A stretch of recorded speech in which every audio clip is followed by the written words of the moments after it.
Hi friends, Kagi here, and today we're reviewing the Honda CBR 600 F4I.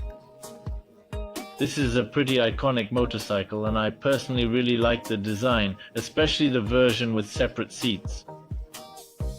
The bike began production in 2001, it's fuel injected, and there are two versions. One is more touring oriented. The other is sportier, the main difference being that there is a small difference in the seat. The touring version has a single big seat, while the sports version has two separate seats, the presence of a center stand and slightly.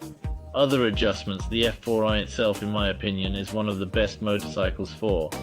Starting if you want specifically sport, then if you are there sure that you want a sport bike, but don't know which one, in my view from such old Japanese ones. It is best to start with the F4I because now many don't even call it a sport tourer, although in fact it is not. And at the time of production of the F4I, at the time of the model's launch in 2001, it was precisely that it is not a super sport. It only became a sports tourer because the 600RR was later released, which was bolder, more powerful, and less comfortable. So yes, it was once Honda's premier sports bike. The first disadvantage is the green tensioner. As I've mentioned in all the reviews about Hornets and the CBR 600RR, the problem with this engine is its timing tensioner, which you either replace with a newer one or install mechanically with a bolt that needs to be tightened. You need to keep an eye on, because if you don't, you'll have to change the timing and the chain as well.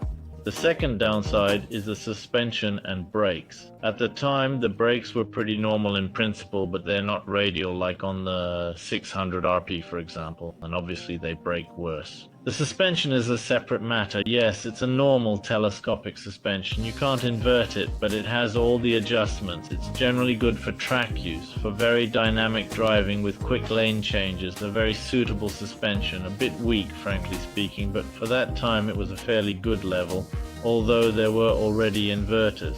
The third disadvantage is the weight of the motorcycle. Yes, at that time it was one of the most heavy motorcycles. He weighs 169 kilograms.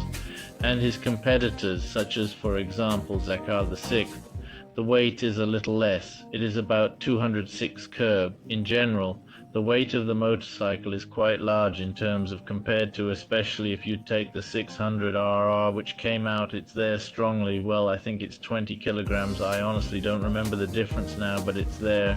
The fourth minus, many Hondas have this minus, is a noisy clutch. In fact, there is such a trick. When you press the clutch, you start to have something buzzing in the area of the clutch basket. In most cases, these are the springs of the clutch basket, which serves as a damper for a softer engagement of the clutch. They wear out, they kick it, but in most cases they just hammer it on this bolt, because in principle I don't have any big problems with this. That is, on my throw, the same. There was a theme, it didn't buzz so much, but it buzzed, and 60,000 drove without any questions. Well, this is where the disadvantages end in my opinion, the advantages begin.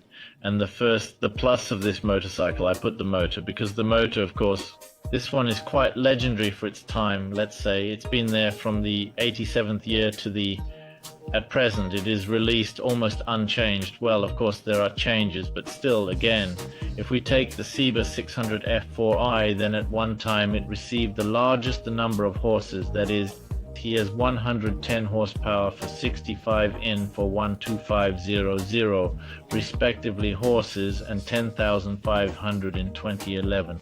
A new version of the CBR 600F was released and it was strangled, made much smaller. That is, there they removed almost 10 horsepower. Of course it lost in terms of maximum. That is, now instead of 256 kilometers per h, maximum speed is 222.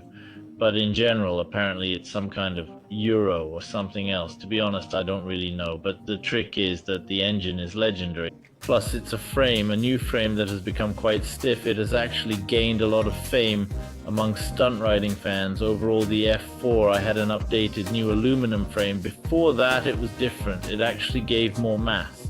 That is, for example, the F3 weighed 186 dry and the F4I already weighs 169, but the trick is that it's up to quite a stiff, very nice frame. That is, beginners and stunt riders are advised to start with the F4I because it is very rigid in the frame. Next, the third advantage is the fit. Yes, compared to the current sports bikes, the F4I, it's very soft, it's very comfortable, not such a hard landing, quite comfortable. That is, my friend and I went to Finland and back. He rode a CBR 600RR.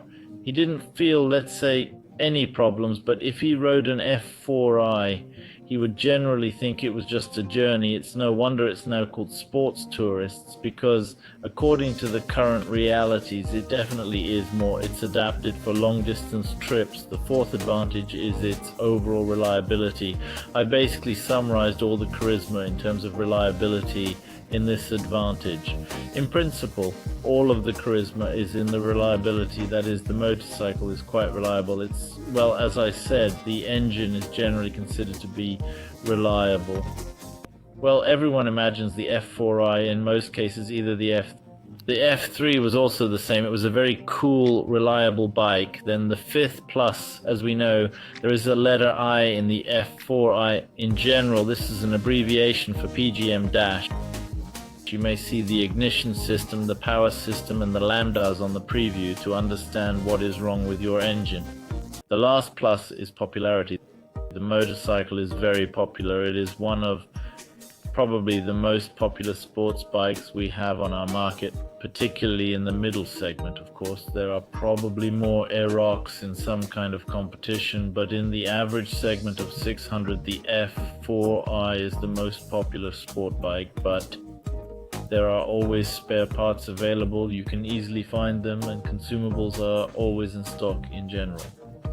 There are no problems with the maintenance of this motorcycle at all. It's basically as reliable as a house. Well, if you go to a motorcycle gathering, you could probably, even on the worst day, count at least 5 people who came on the F4. Such pros and cons turned out for me. I generally like the bike. I like it. And also in terms of design, I don't know why, but I like it.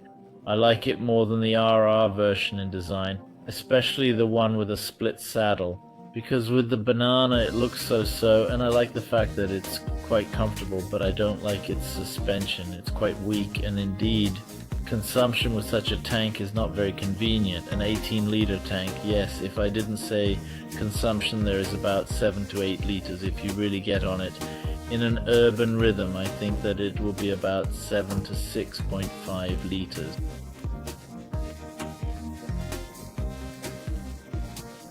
I hope you like this review of the pros and cons. I personally like the bike a lot, especially its design. Kagi was with you. This is the comment that I like the most. Good luck on the road. Bye, and have a good one.